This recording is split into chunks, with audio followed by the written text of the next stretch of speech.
이 아침 우리에게 주시는 하나님의 말씀 마태복음 2장 7절로 11절까지의 말씀입니다.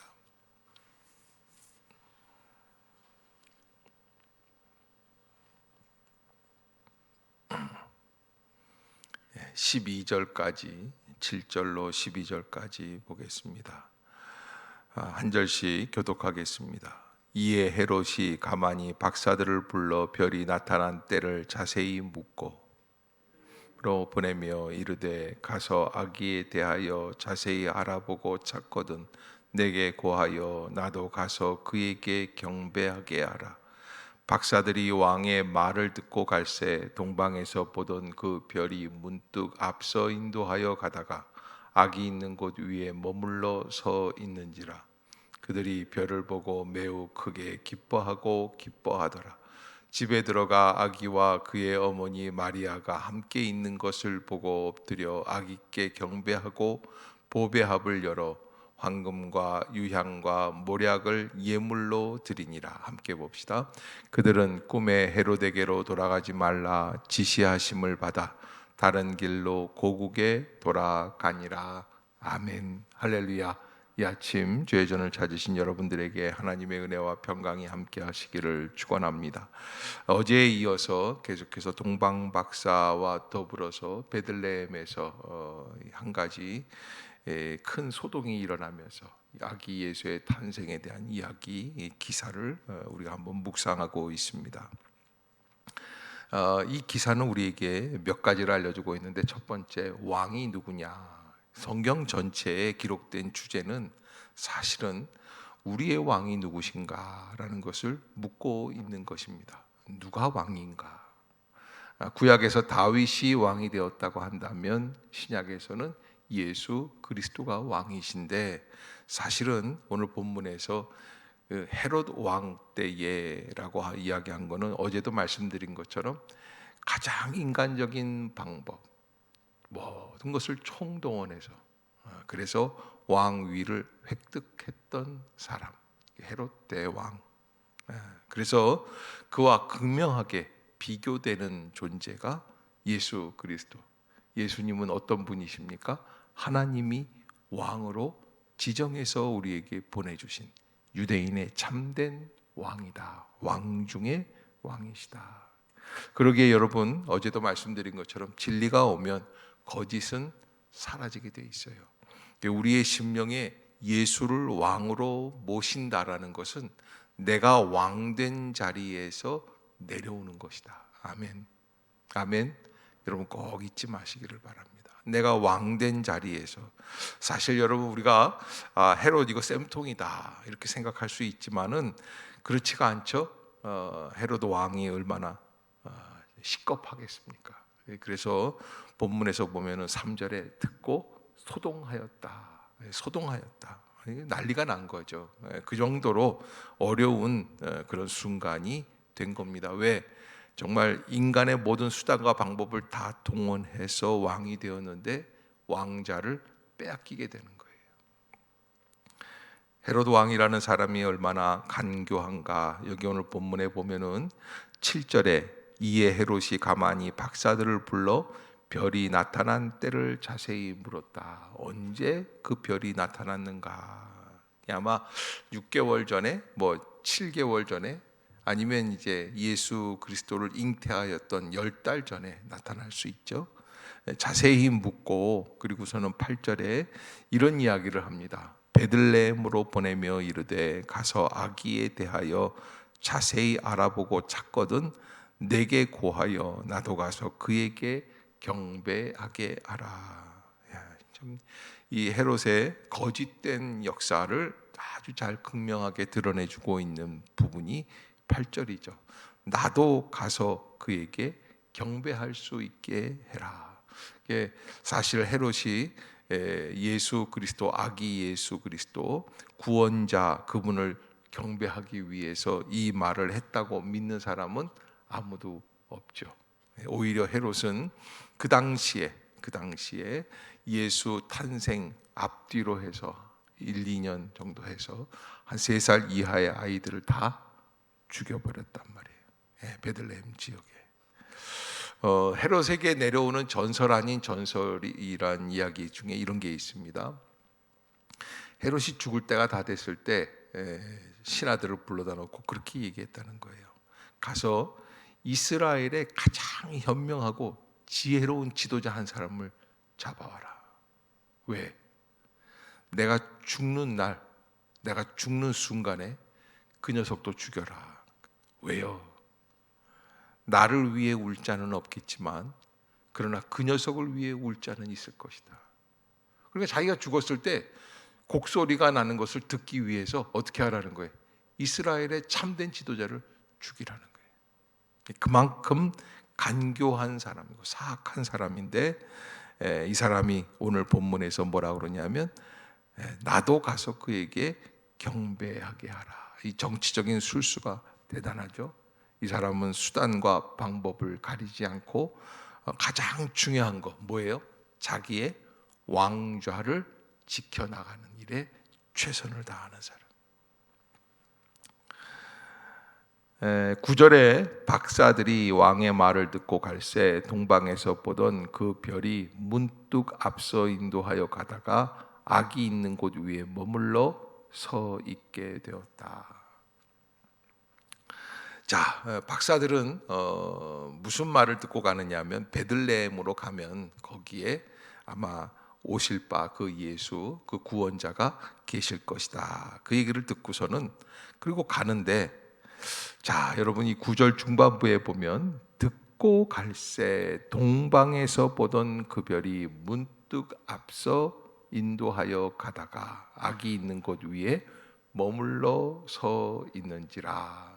그러니까는 여러분 참 하나님께서 우리 인간을 계시해 주시는 방법들은 여러 가지로 다양하고 동방 박사들에게는 낮에는 인도를 못 하시는 것 같아요. 왜?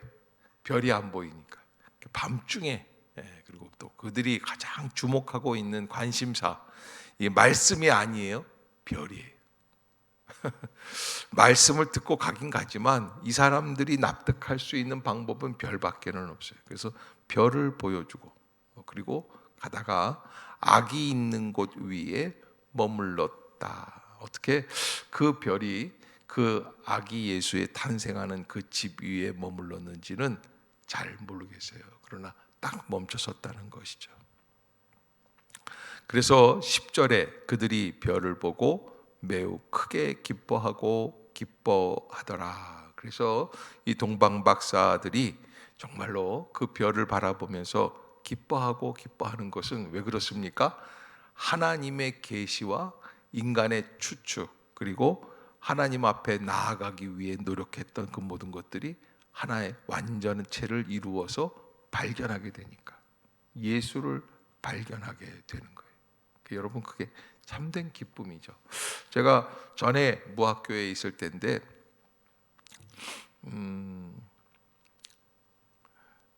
옆에 동네 아파트에서 누가 오셔가지고 등록을 했습니다. 그래서 아니 어떻게 등록을 하셨습니까? 그리고 제일 먼저 묻는 얘기가 누가 인도하셨습니까? 그런데 이분이 뭐라 그러냐면 그냥 저 혼자 왔어요. 그래. 아니 어떻게 혼자 와? 그럼 예수님을 믿는 분이시죠? 그러니까 아니요 안 믿었어요. 아니 안 믿는 사람이 그냥 혼자 스스로 교회에 와서 등록한다는 건 쉬운 일이 아니죠. 이건 기적이죠. 정말 무슨 수태고지를 받지 않은 이상은 어떻게 그렇게 올 수 있겠습니까?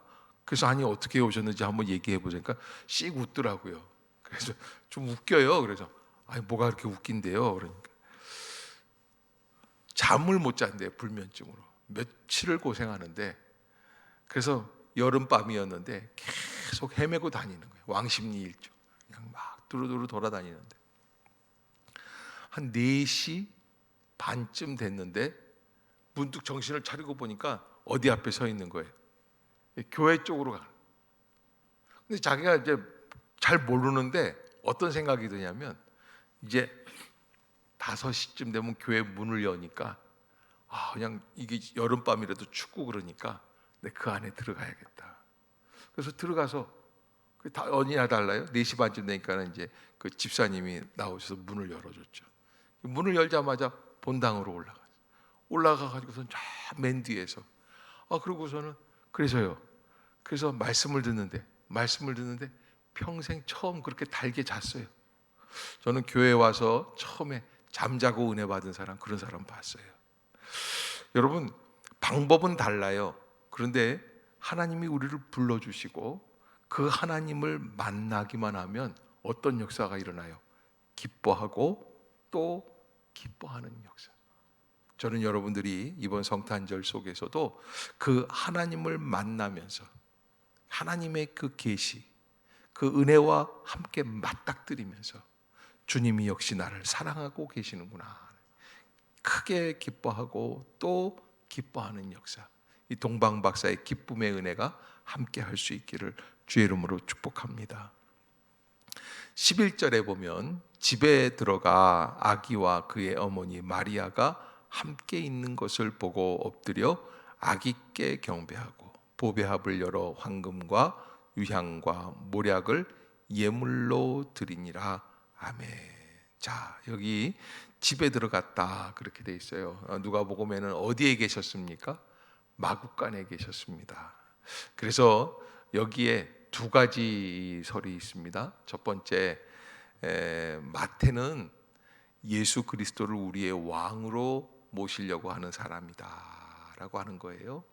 누가는 어떻게 생각하냐면 가장 낮고 천한 자리에 오신 예수님이다라는 주제를 갖고 있다는 거예요. 그래서 마태는 아기 예수님을 마구간에 둘 수가 없었다라고 하는 그런 얘기가 있어요. 또 한 가지, 어느 교회에서 장로님이 질문을 했대요.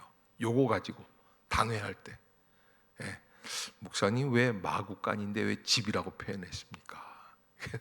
그렇게 질문하시는 장로님이 안 계신 게 저는 저희 교회가 참 감사한 건데, 이 참 황당한 이야기죠. 그래서 그 목사님이 또 연구를 했습니다. 아마 처음에는 마구간에 계시다가 몸 해산하고 이렇게 지나니까 며칠은 계셔야 되는 거 아니냐, 그러니까 아마 집으로 옮기셨을 것이다, 이 추측설이 또 있습니다. 그래서 여러분들이 고민할까 봐 제가 이렇게 몇 가지 설까지 다 설명을 해드리는 거예요. 여기 집이라고 표현한 것에 대해서 그런 해석들이 있다라는 것 여러분들이 아시고 계시면 되겠어요.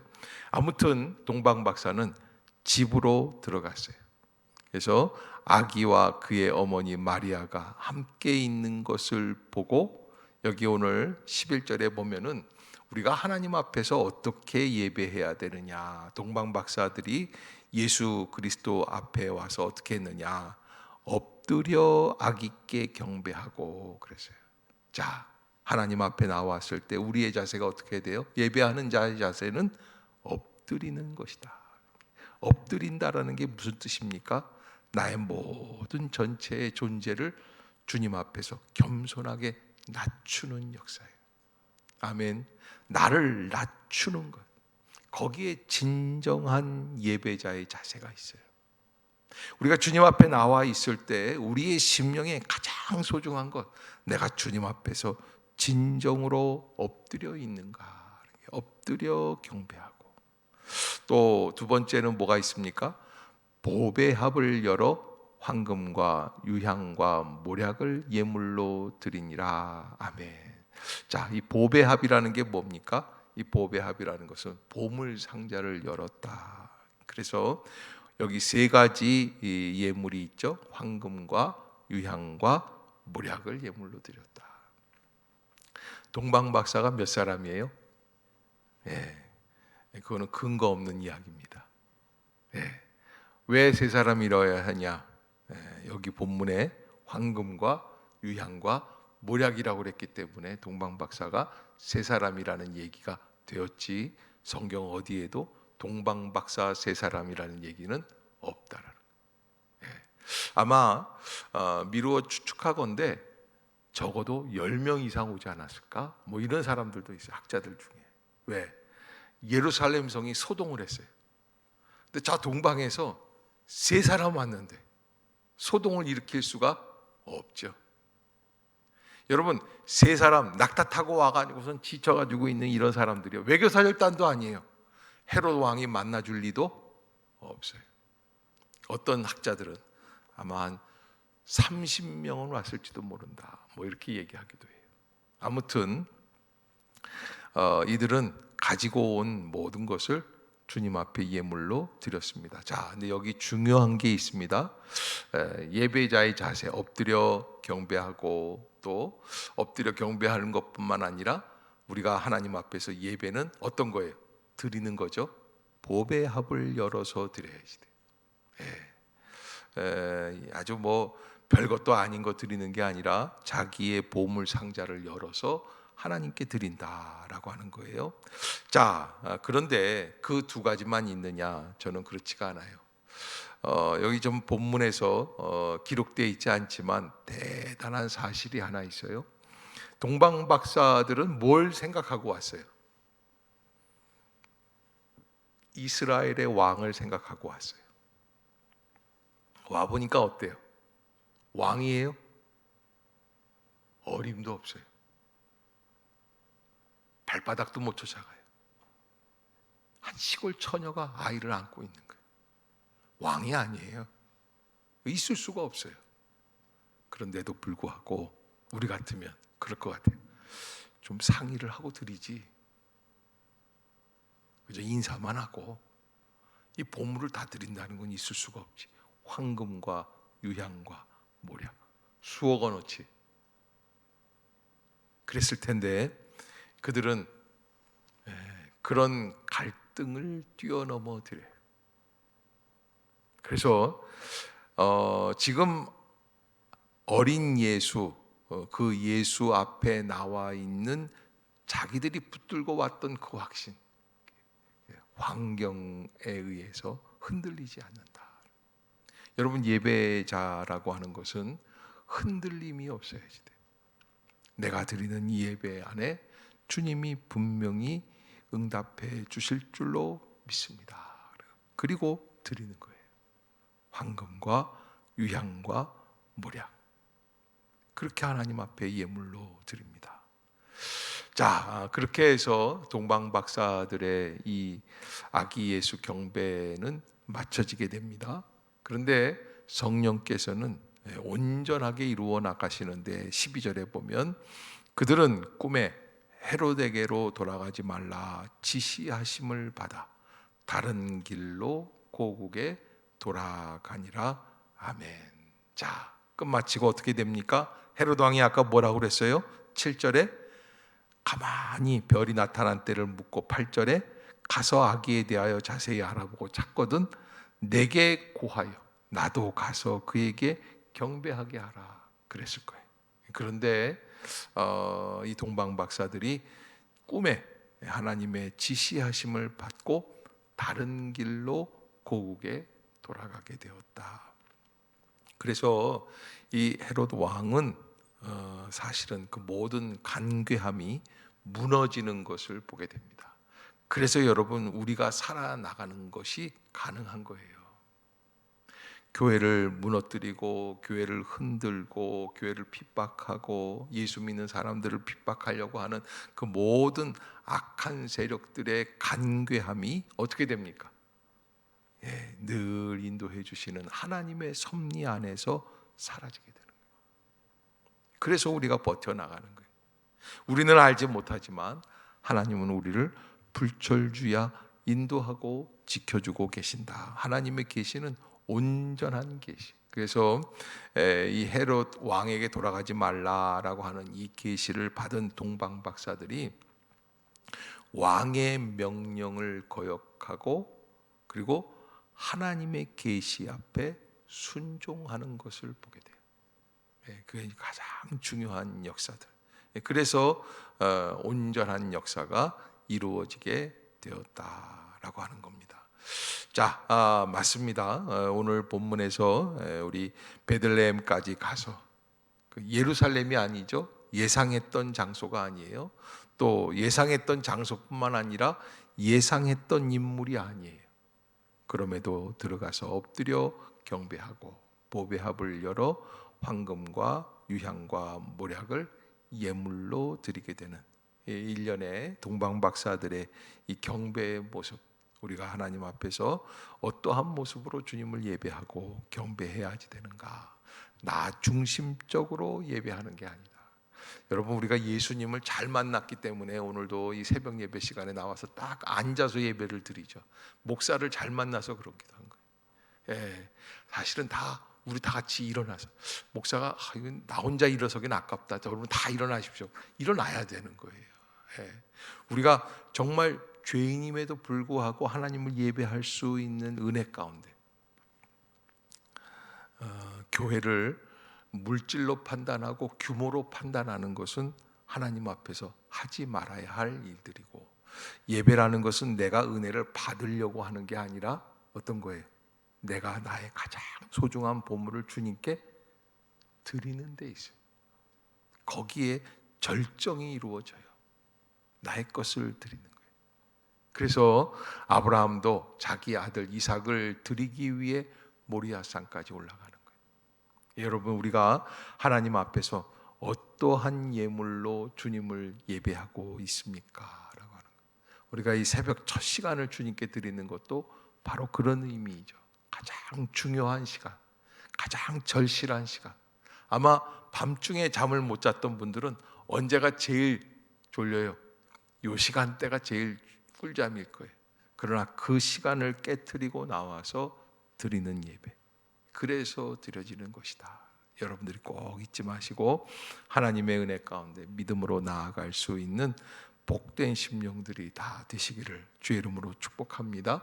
여러분들의 심령 가운데 하나님이 주시는 그 별의 역사, 빛나는 별의 역사가 늘 함께 하실 수 있기를 축복합니다. 기도하겠습니다. 사랑의 하나님, 은혜를 감사합니다.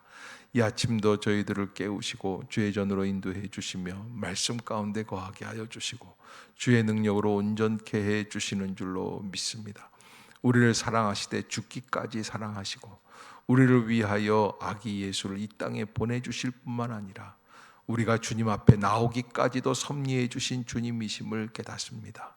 주여, 우리가 진정한 왕이신 아기 예수 앞에 엎드려 경배하며 보배 합을 열어 주님께 황금과 유향과 몰약을 드릴 수 있는 귀한 심령들 되게 하여 주시옵소서. 예수 만난 인생으로 살게 하여 주시옵소서.